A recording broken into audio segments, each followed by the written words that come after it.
राहुरी कारखाना, अश्वत्थामाचे तेल, दी राहुरी सहकारी साखर कारखाना कालांतराने नामकरण होऊन डॉक्टर बाबूराव बापूजी तनपुरे या नावाने जरी वहिवाट करत होता, पण आजही आसपासच्या जवळपास 80 गावांना आणि संबंध महाराष्ट्राला या राहुरी कारखाना याच नावाने ओळखतो.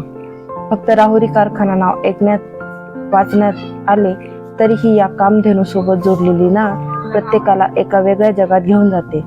कुणासाठी त्या आठवणी मऊ, गोड, अगदी गालांवरून मोरपीस फिरवा एवढ्या सुखद, तर काही कमनशिबी लोकांसाठी ती मात्र अश्वत्थामाच्या कपाळावर झालेली भळभळीत जखम आहे, ज्यातून अनंत आणि कधीही न आटलेला रक्तस्राव होऊन कित्येक जण मागत आसपासच्या परिसरात 2 वेळची पोटाची खळगी भरण्यासाठी केविलवाणी झुंज देत आहे. गतकालीन वैभव ही लोक शिळ्या भाकरीसोबत तेल टाकलेला मिरचीचा गोळा समजून चघळत आहेत, कारण कधी काळी सोन्याचा धूर निघणाऱ्या त्या बॉयलरच्या चिमणीतून काळा धूर निघणे बंद झाल्यापासून सर्वत्र काळोखच आहे. कारखान्याशी संलग्न असलेल्या श्री शिवाजी शिक्षण प्रसारक मंडळाच्या माध्यमातून आस्थागायत हजारो विद्यार्थ्यांनी शिक्षण घेऊन देश विदेशात आपला नावलौकिक वाढवला. परंतु त्याच संस्थेचा एक भाग असणाऱ्या पब्लिक स्कूलची आज असणारी परिस्थिती मनसुन्न करणारी आहे.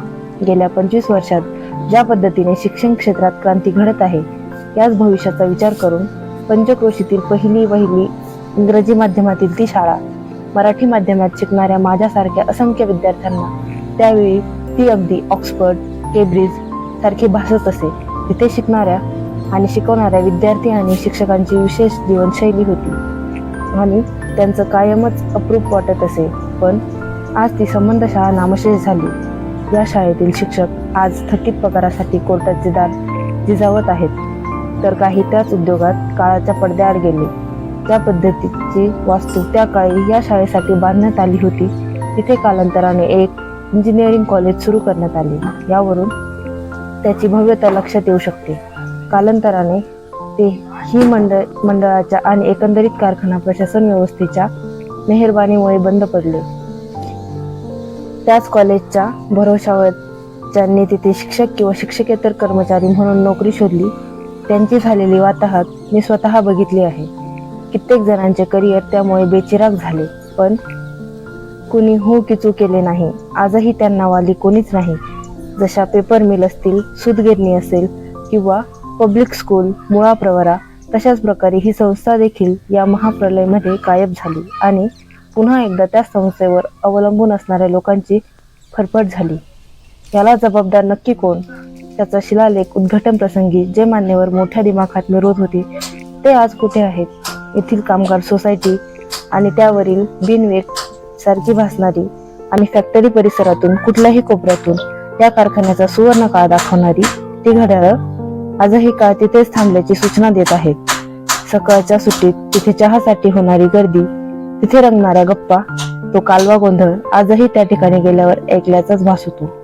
तिथल्या चर्चेत कितीतरी नेते मंडळी, चेअरमन, संचालक यांची धोरणे, निर्णय यावरून आजही कितीतरी वेळा चर्चा प्रसंगी वाद झाले असतील. आज ती चर्चा करणारी मंडळी कुठे आहेत?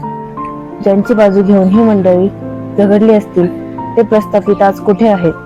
प्रतिदिवशी भरणारी मंडई आणि तिथून दररोज आसपासच्या शेतकरी बांधवांनी पिकवलेला भाजीपाला सर्वांच्या घरी अगदी सलोख्याने पोहोचत असे. एक वेगळं अर्थकारण ही तिथून प्रस्थापित होत असे. पण आज त्या मंडईमधलं कौतुकाचं झाड भकास आणि पुन्हा एकदा तिथे तीच गर्दी अनुभवण्यासाठी आसुरलेल्या अवस्थेत दिसते. कारखाना कॉलनी बद्दल लिहिताना अक्षरशः काळीच पिळवटून निघत आहे. कामगार वसाहतमध्ये राहणाऱ्या लोकांचे हाल अक्षरशः बघवत नाहीये. अंधाधुंद नियोजनात ती लोक कसला तरी आयुष्याचा गाडा हाकत आहेत.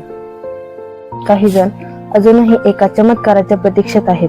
कारखान्यांकडून मिळणाऱ्या थकीत पैशावर अजूनही काहींनी आयुष्याची गणिते मांडली आहेत, पण त्यात भागाकार पूर्ण जाऊन बाकी शून्य आणि फक्त शून्यच उरत आहेत.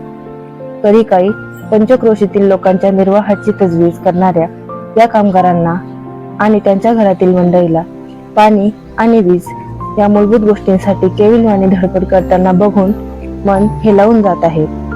एक अनामिक चिड या व्यवस्थेबद्दल तयार होत आहे.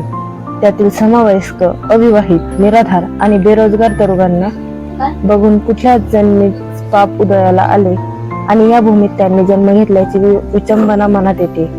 या अवस्थेत त्यांनी त्या कुटुंबाचा, म्हाताऱ्या आई वडिलांचा सहारा नक्की व्हावं तरी कसं? काय आहे इथल्या रोजगारांसाठी पर्याय? प्रत्येक सण, उत्सव किंवा सार्वजनिक उत्साहाला कामगार वसाहतमधील लोकांचा उत्साह, तयारी आणि सर्व स्तर, जात आणि पंथातील लोक त्यावेळी याच कारखान्याच्या कुशीत स्वतःला आबाद समजून जल्लोषात करत होती. आज मात्र 2 वेळच्या जेवणाची भ्रांत असलेली कित्येक कुटुंबे इथे जगत आहेत. यांना कुणी वाली का नाही? आज इथे भर चौकात आणि भर दिवसा द्रौपदी सारखंच इथल्या कामगार, नागरिक, त्यांचे कुटुंबियांचे वस्त्रहरण होत असताना कुठलाच श्रीकृष्ण अवतरत का नाही? इथल्या लोकांच्या नशिबी कुठलाच देवदूत का